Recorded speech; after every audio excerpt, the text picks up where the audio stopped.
స్వీకారానికి ముందే కూటమిలో లుకలుకలు బయటపడుతున్నాయి. కూటమితో అధికారం చేజిక్కించుకుంటున్న చంద్రబాబుకు ఫ్యూచర్లో తిప్పలు తప్పవా? ఆ పార్టీ వాళ్ళు ఖచ్చితంగా కండిషన్ సప్లై అంటున్నారా? మాకు అదే పదవులు కావాలని కూటమిలో రచ్చ మొదలైందా అంటే అవుననే సమాధానం వినిపిస్తోంది.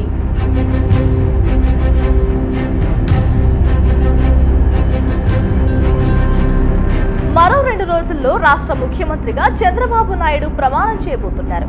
నరేంద్ర మోదీ ప్రమాణ స్వీకారం, కేంద్ర కేబినెట్ లో బెర్తల కోసం ఢిల్లీ పర్యటనతో బిజీగా గడిపిన చంద్రబాబు ఇప్పుడు రాష్ట్ర కేబినెట్ కూర్పు కోసం కసరత్తు ముమ్మరం చేయబోతున్నారు. తెలుగుదేశం పార్టీతో పాటు మిత్రపక్షాలు జనసేన, బీజేపీకి ఏ శాఖలు కట్టబెట్టాలో అనే దానిపై ఆ పార్టీల నేతలతో ఇవాల్టి నుంచే మంతనాలు కొనసాగించే అవకాశం కనిపిస్తోంది.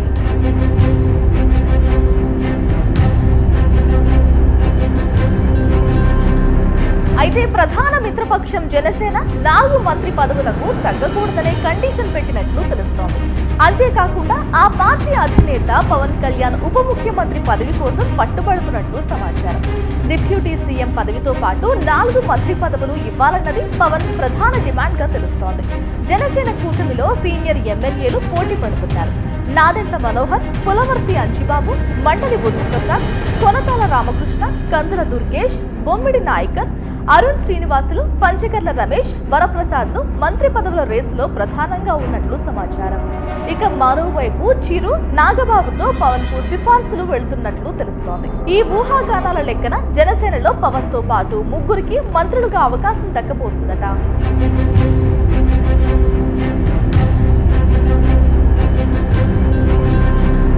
ఇక మరోవైపు కొత్త మంత్రివర్గంలో చోటు కోసం బీజేపీ సైతం కొన్ని షరతులు విధిస్తున్నట్లు సమాచారం.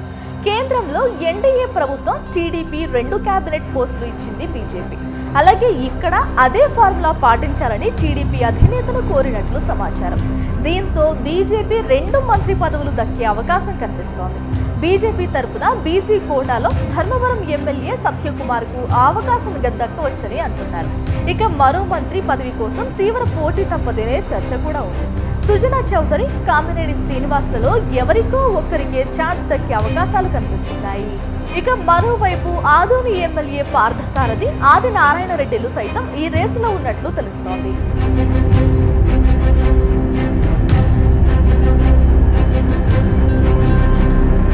ఇక చంద్రబాబు టీడీపీ కోటాలోనూ పేర్లను పరిశీలించాల్సిన అవసరం ఉంది. ఈ క్రమంలో సీనియర్లను అసంతృప్తి పరచకుండా కేబినెట్ ను రూపకల్పన చేయాలనే ఆలోచనలో ఆయన ఉన్నట్లు స్పష్టమవుతోంది. చూడాలి మరి ప్రమాణ స్వీకారం రోజు ఏం జరగబోతోందో.